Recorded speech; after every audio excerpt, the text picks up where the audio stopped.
I'm not going to allow my Instagram today. Not today.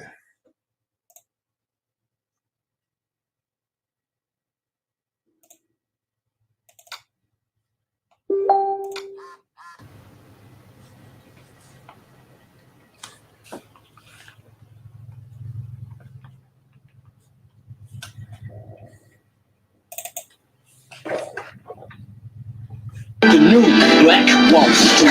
Do it right, build wealth, build life, economic empowerment, real tips, insight on the new Black Wall Street. It's on the new Black Wall Street. He's your host.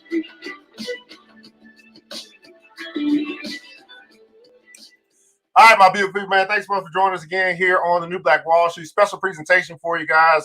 We're going to be talking about stocks and real estate. As we're talking about the wealth game, where you guys are joining, go and put it down. So the wealth game. I got a long intro, but it's a lot of wealth going on right now for me. So I'm going to bring in my guest, or not my guest, my co-host. Ain't even my guest no more. They're my co-host. Matter of fact, I'm her guest. Yeah, I'm her guest. This is going to be our super agent who'll be joining us today to help you guys out, to let you guys know what's going on in the real estate world. I'll help you guys let you guys know what's going on in the stock world, and it's really all connected because it's the wealth game. I got a customer, so give me just 1 second. Let me bring her on in to kind of talk to you guys. Miss Lisa Puerto, if you could handle things, I'll step away for just a second. All right. Hi, hello. Say hello. Let me know where you are connecting from. Evan is experiencing the tipping point. And he is, I would say not just Evan, but a lot of us who've been connecting either through our BBC group, the New Black Wall Street. We are all experiencing the enjoyment of the fruit of our labors that we put forth. So today, we were going to continue our discussion about, let me just come down a little bit in my seat because I feel like I'm floating. So we'll continue our discussion on real estate market updates. I think that's an important time right now, as a lot of you are hearing and seeing what's going on. Hey, Vivian, she says, good afternoon, everyone. Vivian, I would highlight you, but Evan, has got control of the banners. She says, hashtag BBC Brooklyn, New York City is here. I didn't know you were in Brooklyn. I don't know why I thought you were in Maryland this whole time. She says, hi, Lisa, and I get all the love. Hearts, hearts, hearts. Thank you. So sending out love to you all as well. So last week felt a little heavy. I think today might feel a little heavier when I share some of the facts and news about what's going on behind the scenes. A lot of you had some great questions about, what should you do in terms of real estate? And I think that could be a case by case. Let me remind you that do what makes financial sense for you and your household. Do what makes financial sense for you and your household. Don't get caught up in making decisions because you think that's where the trend is or other people are making those decisions. And so today I want to talk about some numbers, which I think is really interesting. And statistically, let's go to the data. Jay-Z said numbers, people lie, numbers don't, right? Numbers don't lie. So I had some data that an economist was sharing, and I shared this with Evan last night, especially because at this time, hey, Alexia. She says, hi, I'm new here. Hello, Alexia. Welcome to this week's The Wealth Game, our update on stocks and real estate. So I'm co-hosting with Evan Jefferson, who has stepped out to assist a client customer right now. We've been having a tremendous time. If you've been enjoying the entrepreneur series that I did these past 2 weeks, let me know. Just go ahead and drop a 100 in the comments below. I'm actually thinking we should continue. So I'll work on the schedule for this coming week, and we'll just keep it rocking. There's tons of things that business owners, independent contractors, and entrepreneurs, mompreneurs, poppreneurs should know, should be doing, and I'm here to help you as a resource. Hey, Jennifer, she says, good afternoon, everyone.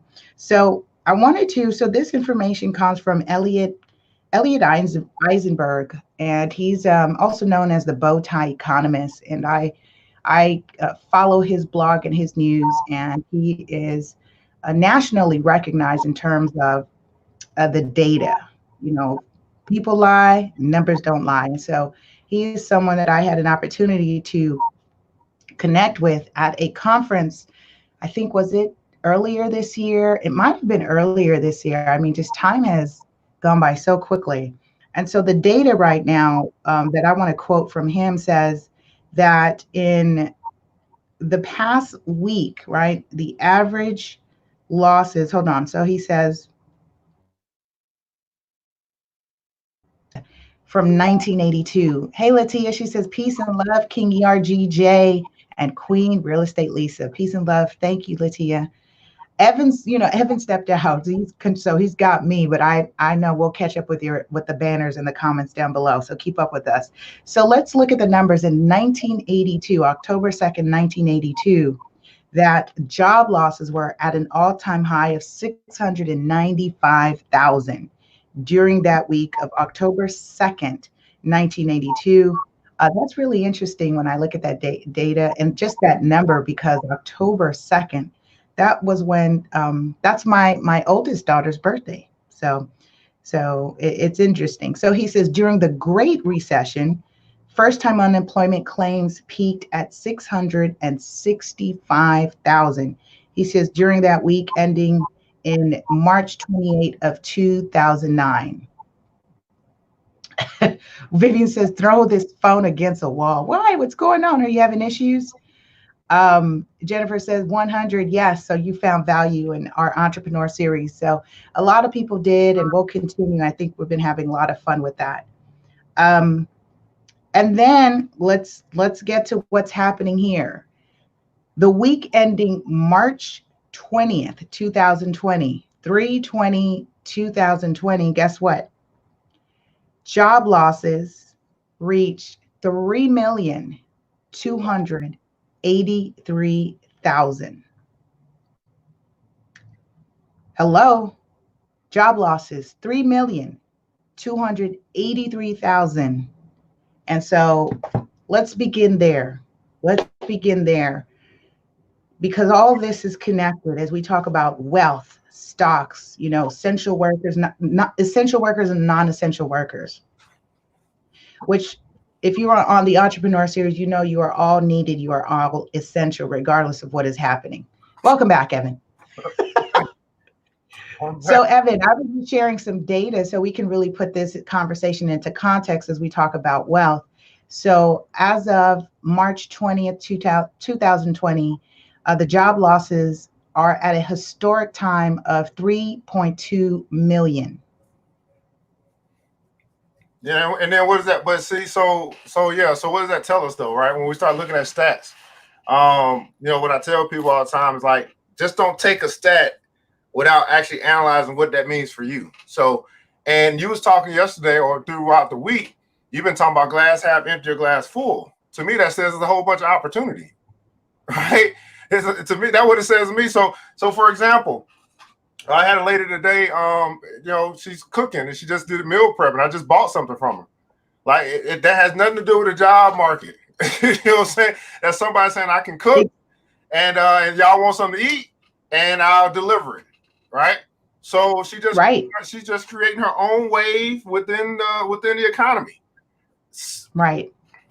And that's exactly why I said, let's put that into context, right? We're talking about historic data through depression, Great Recession, and whatever they're going to call this, the Great Reset. Right now, we're talking about an opportunity. And this is why I shared, I will continue the entrepreneur series, because I said, regardless of what people are saying, whether you're essential or non-essential, you are absolutely essential and you're needed. Right now, we are at a time where we are going to see so much innovation. So many of you are forced to co-create whatever ideas, gifts, talents that you came here with for the greater good. We're going to see that pop up. But let's look at the numbers in terms of real estate, right? So and it's so funny when I look at data, because there's an organization that want to make sure they remind people, oh, no, people have lost their jobs and there's a stimulus package and $1,200 is going to help stimulate the economy, right? Based on what this bill is going to do. You're going to get a whole $1,200, a whole 1,200. I don't know anything about whether you're going to pay taxes on that or how they're going to recoup that. I don't know anything about that. But what I look at is in terms of my business as a real estate broker, I'm active here in California, also doing trainings. I'm an educator. What I see happening is there's now this shift of the people who were off the fence, Evan, the people who were waiting to see what was happening in real estate. Guess what? They're now getting their financial affairs in order. And if they realize that there's been an entire group of people that are experiencing furloughs, job layoffs, that is a pool of buyers that are not going to be putting offers in this very finite period. You and I talked about this. Are you going to wait until it's all over and the opportunity is missed? Do you want to jump in and talk about that a little bit? Yeah, I mean, because you've been studying real estate for a while, and we had a little conversation about this earlier, and I said, well, if we just look at history and cycles of any market, right? Typically, real estate and the stock market are very close in nature. When we had the 2008 recession, that was the real estate crash or whatever, but you also had the stock market, which kind of went along with it. And so if we're now in basically a stock market is down, and the impact of that leading to job loss, unemployment, not being able to pay your bills, maybe having to move out of the, you talk 6 months down the road, some people may not ever get caught up, and they may have to end up, moving or leaving the place that they're at. I could foresee, and you tell me what you see. I could foresee the real estate column falling right along with it, and to start to see some type of small correction, depression, whatever they want to call it, where there's more, and here's what it comes down to, where there's more property available than there are people who want to buy it, which would be more supply than demand. And what do we call that? Because people are having issue with, I said it, and some people are trying to counter it, which I think is very interesting because they're wanting to look at surveys. And we talked about data and surveys, who's putting out that information and what's the motive of putting that information. So what do we call that? This is economy, right? Microeconomics, macroeconomics. If there's more supply than there is demand, what kind of market do we have? That's going to be a bear market. That's going to be what? A bear market from my terminology. From your perspective, my perspective is called a buyer's market. Yeah. Right. So in other words, prices will go down, right? When there's greater demand than supply, prices go up. When there's greater supply than demand, prices go down. This is, that's fifth grade stuff that we can understand that. Like, okay, we have way more stuff available than people want to buy. Competition is going to drive the price down so that people will buy. And if it's a buyer's market, we could also surmise that as a buyer's market, it may also be an investor's market. I don't know. You tell me. Like, is that an investor's market as well? Where, hey, I'm able to invest in something for cheaper than I would before, still great value as far as the property is concerned, and then be able to find people that may can't buy the whole house, but want to move into the space that I have, with alternative lending and all that as well, depending on whatever their strategy is. Right. Thank you, Fiona Ware. She says a buyer's market, Claudia's real estate. This is my sister and my friend. She says buyer's market. Thank you. So you can look at it. If it's a buyer's market, if it turns into a buyer's market, you have way more supply than demand, right? You have interest rates pretty much at an all-time low. I mean, it goes into negative after this, so pretty much an all-time low. So for those individuals, right, they've been waiting to be or wondering when they can get their first property, add another property to their portfolio, or whatever the case may be, it's a buyer's market, right? Right. And let's talk about that. I really wanted to expand because you used the appropriate term, which is investors, right? And we talked about this last week. It's important to learn the vocabulary. I think Evan and I, not realizing we're going to really hone in with you guys on vocabulary and what you are saying, the words that you're using. And so investors, by definition, by Aunt Iris's definition, an investor is utilizing long-term strategy. If you are flipping inventory, you are known as a dealer, according to IRS definition. So as we talk about, oh, well, this would be an investor's market. Yeah, this is a, guess what? A buy and hold strategy. This is where we're going to see people build their portfolios, not necessarily buying and flipping, depending what your local market is doing, depending on if there's development happening in your market. So there's a lot of factors, and we're just having a very generalized conversation as we're discussing what is happening nationally with the economy.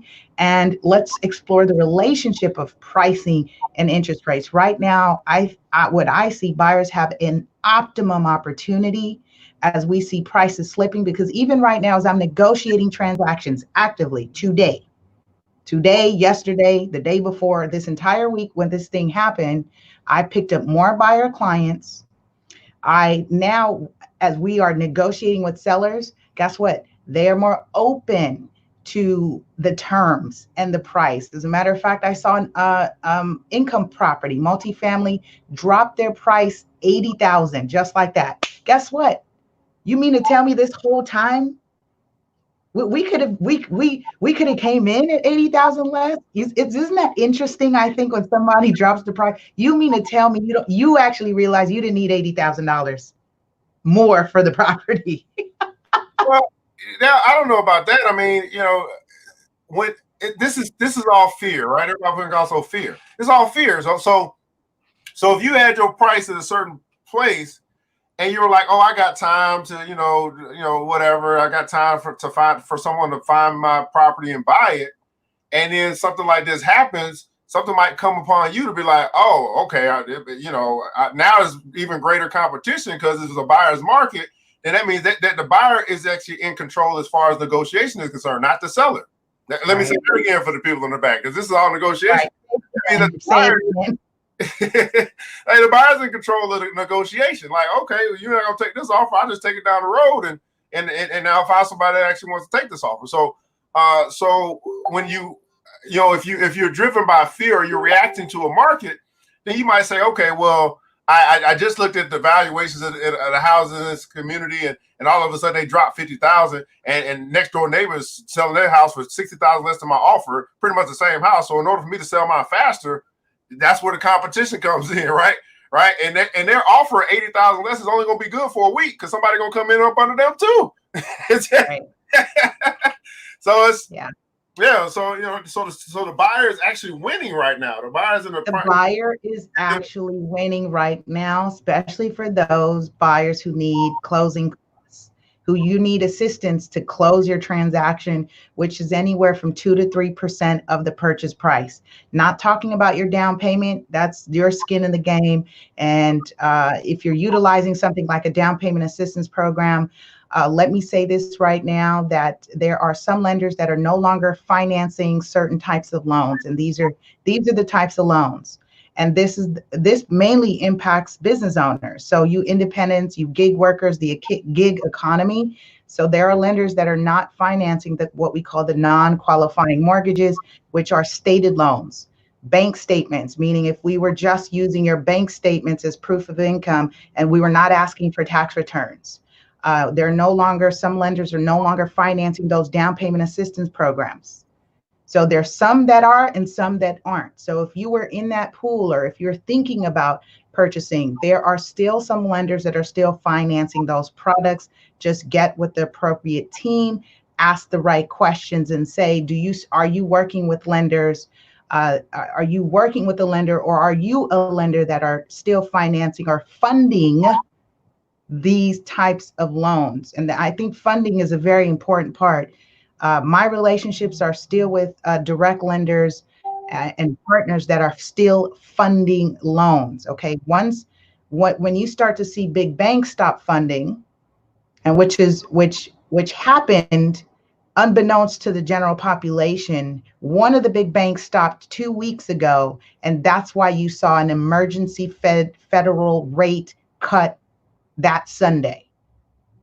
That Sunday is because one big bank stopped funding loans. And then now we started to say, it just got serious. And then the feds had to step in. And then we saw the 0% interest to banks, which then passed on to you for lower mortgage rates. So you're at a finite period in this shifting or sliding, whatever you want to call it. But let me say this in terms of the bigger picture. And I think as we're adjusting to a new normal, this is a new normal, you guys. This is a very new normal. Let's not start thinking about things are going to go the way they used to be. Remember, we used to. Remember, Evan? Remember, we did a whole presentation. I did a whole presentation on used to. So guess what? We want the days of 2019 and 10 years ago, the way we used to do it is not how we're going to do it anymore. So be very comfortable with 5%, 6%, 7% interest rates coming in the near future. Okay, 1994, they were 10%. Prices were 110,000, 115,000 for homes back then. So we are looking at the inverse relationship. There is a correction to finally have the proper relationship between price and interest rates, which we have not seen since 2008. Why? Is because our government has continued to put a Band-Aid. They continue to inject money. They continue to put a big warm blanket to keep us comfortable. And guess what? This market is coming back with a vengeance. Yeah, at the end of the day, right? So everything, I would say in life, period, when it's out of whack, eventually it balances off, right? Very easy. And that goes for that goes for real estate, that goes for any market, right? When something is out of whack, it may not happen right immediately, but eventually gets back into balance, right? Because that's the whole thing of life, right? Balance. And as you're talking about real estate, I'm thinking the same thing with the stock market, right? So if and just everybody putting down, so think this really what it comes down. It's about, okay, let me kind of look at what has happened, and then use that to make history my friend, and then say, okay, well, if this has happened in the past, then more than likely this is what's going to happen coming up. It may not be the exact. I love that. Hold on. Let people really marinate on. Make history my friend. I gotta text myself. Make history my friend. Do you hear that, you guys? That was a good one. I'm going to make history my friend. Oh my goodness. And what is the other adage that it says, in order to know the future, you create it? Sure, that's what we're gonna say now. That's because Lisa said it. So if you make history your friend, you say, you know what? Let me just look back. And so pretty much every class that I do or any presentation I do, I take people back. Here's what happened in 2008, and then what happened in 2009. Here's what happened in 2000, 2001, 2011, and then here's what happened after that. Here's what happened in 1994, 1995, and then here's what happened after that. And then you can do the same thing for every market. You can do the same thing for real estate and go through and look at real estate and look at the history of real estate, right? And history, just there is nothing new under the sun. And once you and I take that and say, okay, what this is true, right? Or we test it to see if it's true, that there's absolutely nothing under the sun. The same way fashion has a cycle. We start seeing polka dots again. We start seeing baggy pants, MC Hammer pants and stuff like that again. We start seeing haircuts and hairstyles for women come back again. Like there's nothing new under the sun. So if we take that and say, okay, well, what has happened in the past, then I can make an educated guess, right? A smart decision, a smart guess, project. Okay, here's probably what's going to happen moving forward. We've seen this before. Everybody playing console, we've seen this before. We've seen this before. It's just like, at least let me tell you. I've been saying this. It's just like these relationships, right, Lisa? Like, you dated the type of guy you dated or the type of girl you dated. You say, man, no more of that. And then the next person that comes in life is similar to the person you said no more of. You be like, I've seen this before. I ain't falling for that no more. You finally mature. You finally graduate. And it's the same thing as it relates to building wealth. You begin to graduate. You begin to mature. When I said, I put something out, Lisa, I said, well, how long do you think it's going to take for your 401ks to recover? Now that you lost 30% of your 401k. And nobody really had an answer other than my dad, who's seen it before. He's like, well, if history is any indication, it'll probably take about 2 years. That's my dad. I said, oh, that's where I get it from. That must be where I get it from, right? If history is any indication, so make history your friend. Go ahead. Make history your friend. And Tamla says we've seen this before. So absolutely, I think this is when this started, when the onset first started happening. I called Evan and I said the same variables that we had in 2008, we have now, right?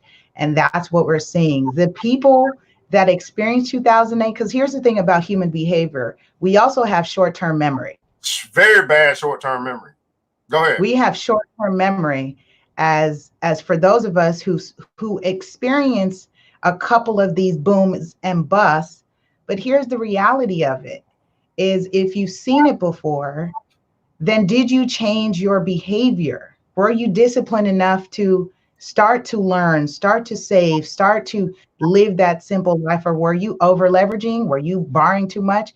See, here's what's interesting and how this really, we got some people that they look all bright and good on the camera, and then you realize when something like this happened that they weren't prepared for the bad times. They were extremely over leveraged. And yeah. I've seen a lot of people disappear that was talking about flipping. I mean, it's really quiet on Instagram and on a timeline for all those people who were talking about buy back the block. There was like this whole, wave of people. And then and I saw this as a result of that movement, which was something we got into a really honest conversation about some regret. 44% of home buyers regret purchasing. So this is why I opened this conversation that do what makes financial sense for you and your house, not because that's what's trending, not because that's what other people are doing. And that old adage, keeping up with the Joneses, right? And it happens a lot of different ways, right? Here's a telltale sign that you probably need to like hit the yellow, like pause, right? When you find yourself saying something like this, oh, they made a lot of money doing it, and that's your reasoning for you wanting to do it, that's a cause for a pause, right? Oh, they made a lot of money. Now you haven't even verified they made a lot of money. They just said they made a lot of money, and you say, oh, they made a lot of money doing it, so I guess I can make that's a cause for pause. Because you're not doing it because you really want to do it, or it's your idea, or you you really want to get into this thing. You really want to be a real estate investor. You really want to be a dealer. You didn't do it because of that. You did it because someone else, right? Someone else made a lot of money, which tells me you're chasing the money. And I don't find too many people who are chasing money to be successful because they're always chasing it. It's a never-ending chase. Yep. You're always chasing if you're out chasing the money. And when something like this happens, guess what? You just got knocked off your feet and you're sitting flat on your butt. And it's awfully quiet right now. But we're here for you. Come on and join ERGJ. Follow my page. Let's get connected because, listen, what I've learned and coming now seeing this kind of unfold.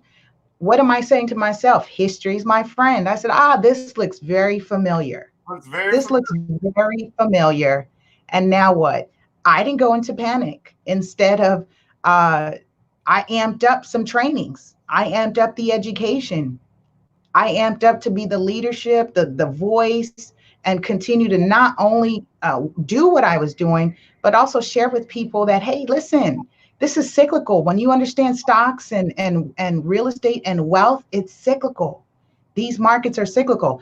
So for those of you who are new and listening to us for the first time, you didn't catch us last week, we established one very clear thing, that it's not stocks versus real estate because they're connected. Why? Because real estate, those mortgages are being sold on Wall Street.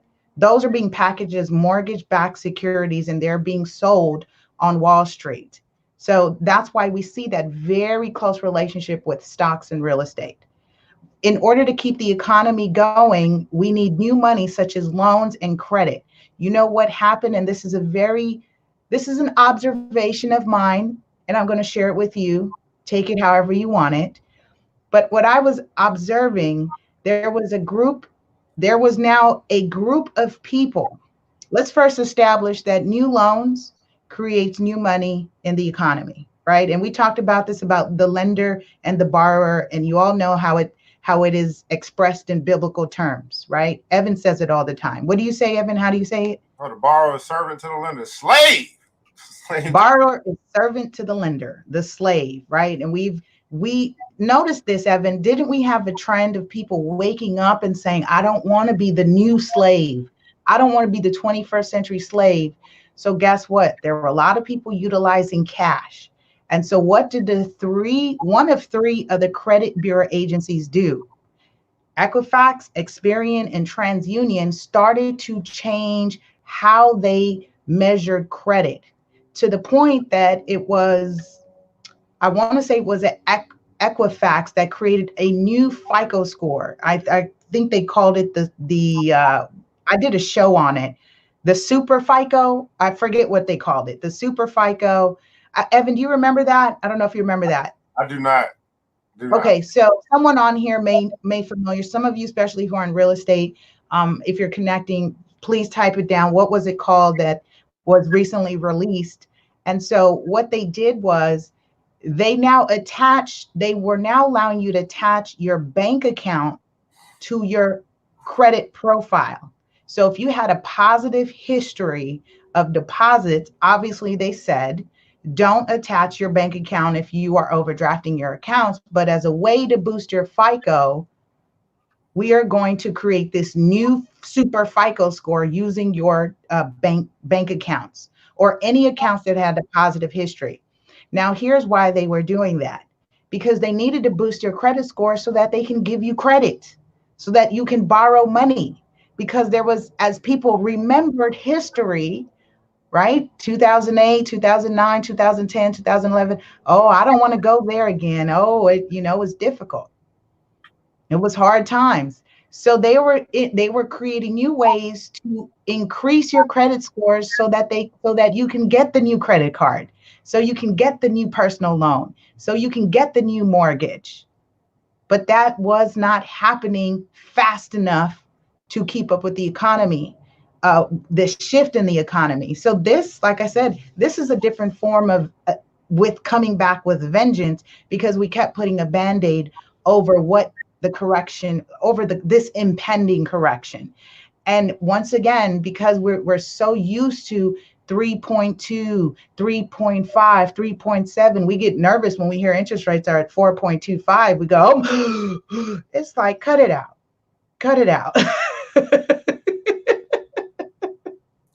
Yeah, they are historically low right now too. What's going on? Thank you, James. Ultra FICO score. I knew somebody was on here. The ultra FICO score, that's what they were creating so that it would incentivize more people to borrow. Because if you're not borrowing money, guess what? You're not helping this capitalistic country work. If you are not borrowing, you're not creating new money. You're not injecting new money into the economy, which is why the feds had to do that emergency rate cut. Because if one of the top 5 banks stopped funding 2 weeks ago, that set a big red flag to the government, to the feds. The feds said,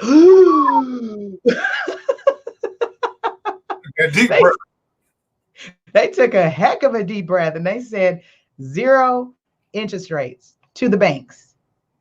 But this is what I see happening. I see one of the largest refinances in the United States history of money. This is a big refinance.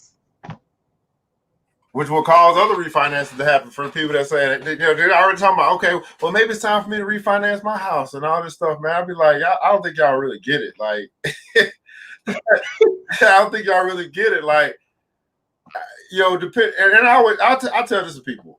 Like, watch who you're talking to, right? Watch who you are getting your advice from. Like, so if you say, hey, I'm thinking about refinancing my house, and you go talk to your lender, of course they're gonna tell you to refinance your house. Right? Of course they're gonna tell you, because that's gonna help them make their money on top of your interest that you're paying, or whatever the case may be, right? They make points off of that stuff. So of course it's in their best interest, they're in their self-interest to go right along with what your thought is, and just validate your thought, right? But you have to understand what that's a reset for you. Like, do That's you a want to recent spend another 30 story. years to pay off your house? You just spent 10 years and you want to spend another, you want to add another 30 years to it? Like, we have to. I was going to add, because I love this. I'm working with a young client who had inherited her grandmother's estate, inherited free and clear. And so we're working on some stuff with preserving the estate.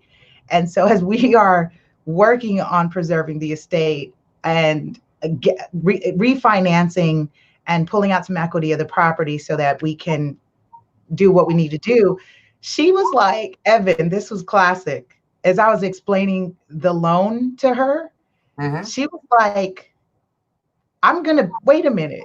She's like she's 31. She inherited this property free and clear. And she goes, you mean to tell me I'm going to be paying this loan for 30 years? Yeah. It was like such a novel thing for her. She was like, wait, who would do that? Right. And I explained to her, I said, this is how people are buying property. They are buying property in this way, right? 15-year loans, 20-year loans, 30-year loans. This is why I get together strategically with financial advisors, how to leverage being tax efficiency, capital gains, or deferred capital gains, or writing off the mortgage interest deduction, whether a conventional loan product makes sense for you or FHA loan product makes sense for you. Like, there's more to loans than you saying, I'm just going to get this home loan and I'm going to be a home owner.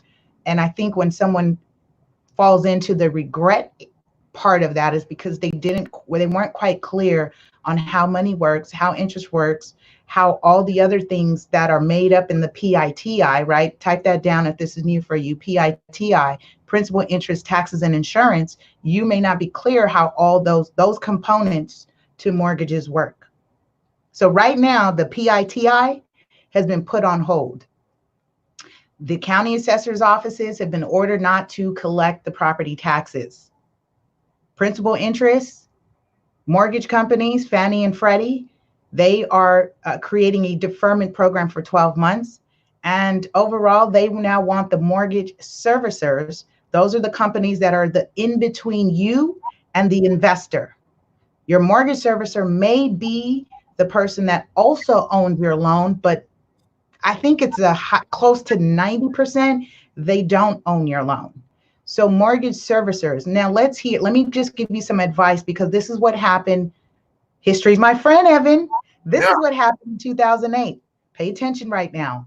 Your mortgage servicers were not properly documenting your payments, which is why we started to see people snowballing into default and pre-foreclosure and eventually foreclosures. And you saw you were losing properties left and right, is because mortgage servicers were not documenting your payments. So guess what? Because history's my friend, what am I going to do now in this time as people are saying, hold off, or now they're putting it on the mortgage servicers? I think I'm now going to make sure I'm documenting my calls. I may have to go back to the old way of making payments, which is using checks. For those of you who are on auto pay, you may have to go back to that way of sending in payments utilizing checks. So you see whether that check got canceled. And you should be checking to see if the check got canceled as confirmation and proof that payment was received. Because right now, I just took a phone call 2 days ago that someone that I sent my payment to the mortgage servicer, who is the middle person for the investor who owns my loan. And I sent 3 months and they did not record it. This is very important right now. As we're talking about history is my friend, mortgage servicers are now going to be inundated with, please help me, please help me. And so they may pause it. They may say, you may talk to a customer representative that says, yeah, no problem, we'll defer your payment. If you don't document that call, you don't get it in writing, there's no confirmation that happened, and you stop making your mortgage payment, next thing you know, 3 months, 90 days from you not getting your payment, you get what is called a notice of default. You're now facing a pre-foreclosure litigation, because that's what pre-foreclosures and foreclosures are, by the way. The the lender is suing you for their money. That's what it is. Okay. The lender is for their money. Yeah. And they're going to use the house has been put up as collateral. So the lender's suing you for their money. Hey, you owe us. So because you're not paying us, we're now going to foreclose your home and sell it at an auction to get our money. That's how that works. Wow. Okay, that's interesting. That's how that works. And that's what people are signing to. It's in your note. There's a note, it's called a note. And it says the house is being used as collateral. In the event of default, we are reserving the right to foreclose on you, auction your house, and pay ourselves. Wow. That's that fine print right there, right? Oh yeah, that's the fine print right there. That's the fine print. Absolutely. Is this helping anyone out there? Is this helping one? Listen, we want to make sure we're giving you strategies and tips and resources during this time, during the weekly update. There's so much more happening.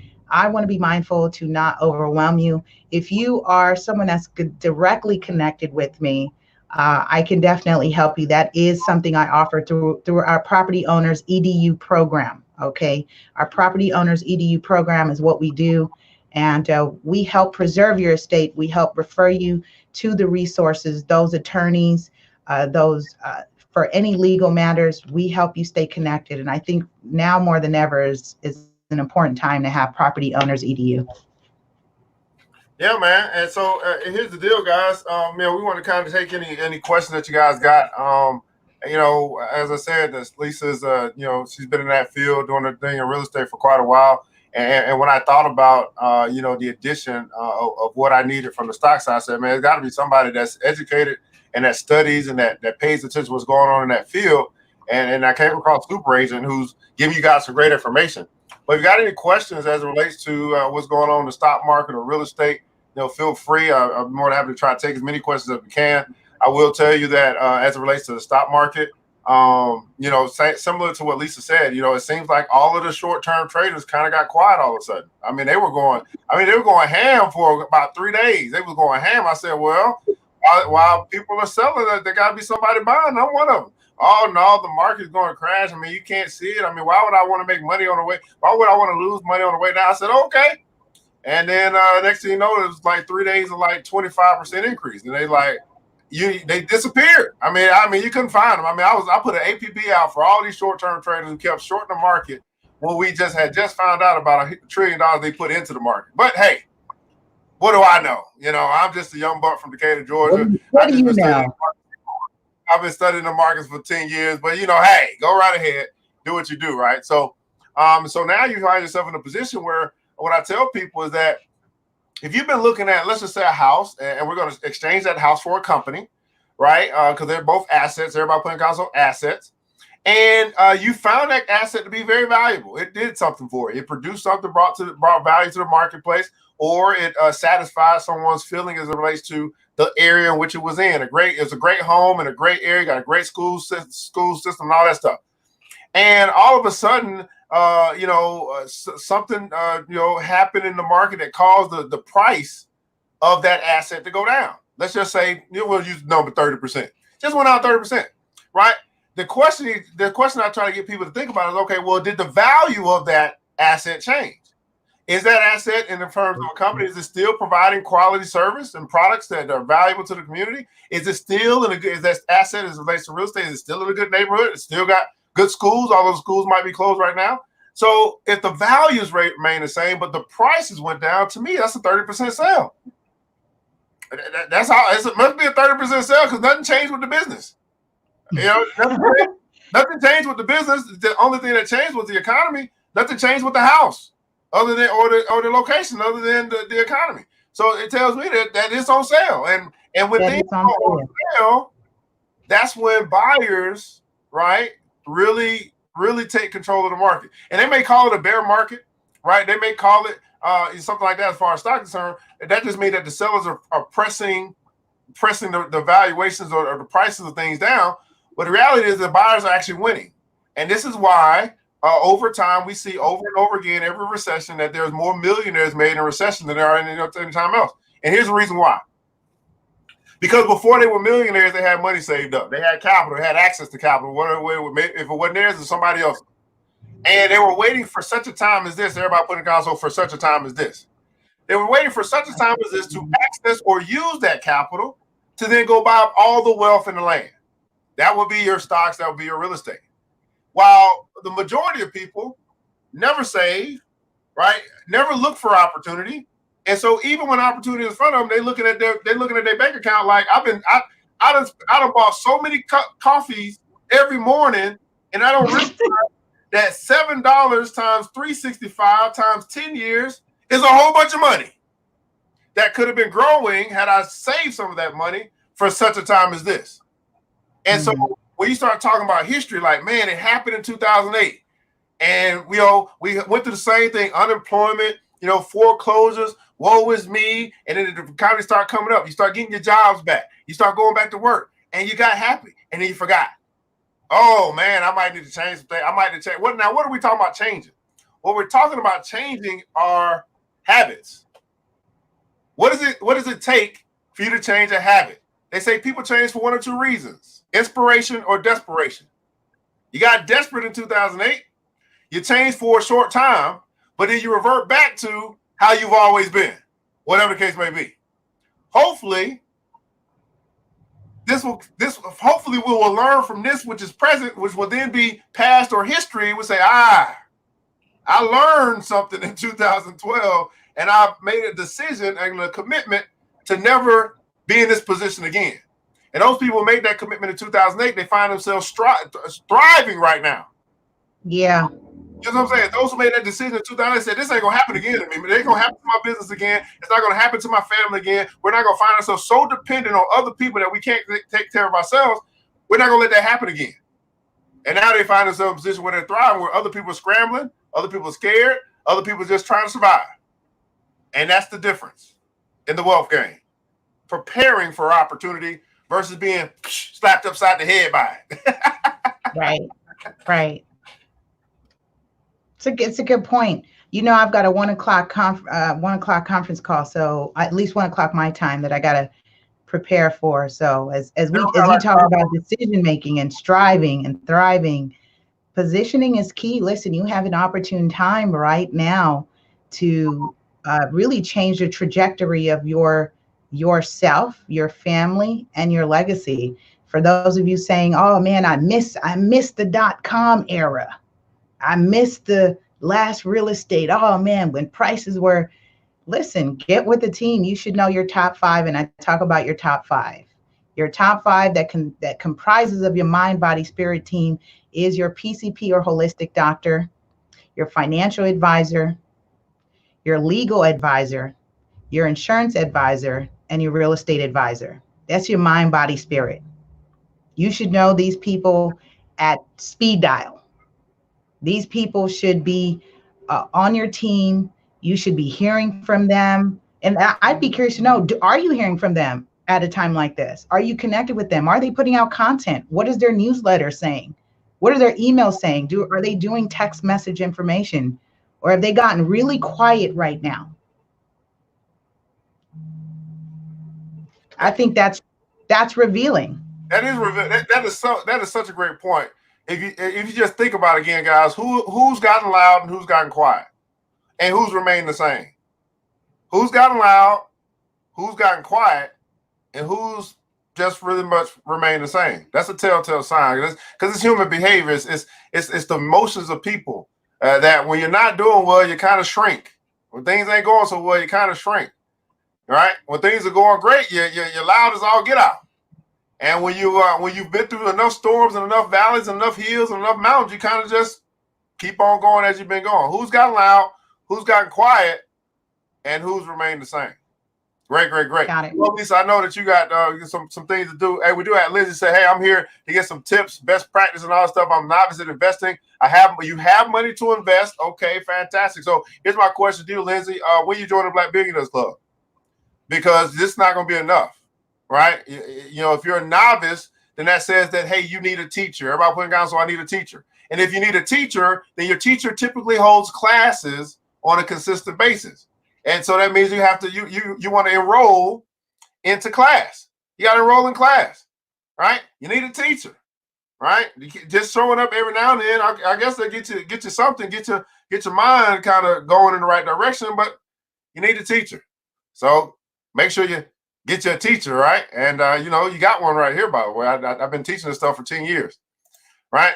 What's going on with you, Miss Vivian Reed? For such a time as this, absolutely crazy right now. Absolutely. Yes, they're putting off content and remaining the same. Absolutely. You need a teacher. Absolutely. So this is the wealth game, guys. You know, again, Lisa Puerto has her 1 o'clock she got to do. And y'all know I'm out here just making things happen, right? All day, every day. So again, you know, we'll be here on Fridays. The time is going to be probably 12 p.m., right? 12 p.m. Eastern Standard Time to coincide with what we're doing Monday through Thursday. I forgot that we did this on Saturday last time. That's why we're at 3 o'clock today. But anyway, so we'll be talking about the wealth game, real estate, stock, and stocks, right? Try to answer your questions, keep you guys up to date with what's going on in the market, and just continue to bring free financial education for the nation, okay? Free financial education for the nation. All right, my beautiful people, I'm ERGJ, your certified financial educator, CEO of ERGJ Enterprises, ERGJ Black Bazaar, international best-selling author of the book, The Black Billionaires Club, which you can find at theblackbillionairesclub.com. I want you guys to remember this, that it takes a village. It starts with us. Let's build as we climb together. We all we got, beautiful people. Matter of fact, we all we need. And thank God, that's more than enough. Until next episode, you know what time it is. Mr. DJ, hit the music.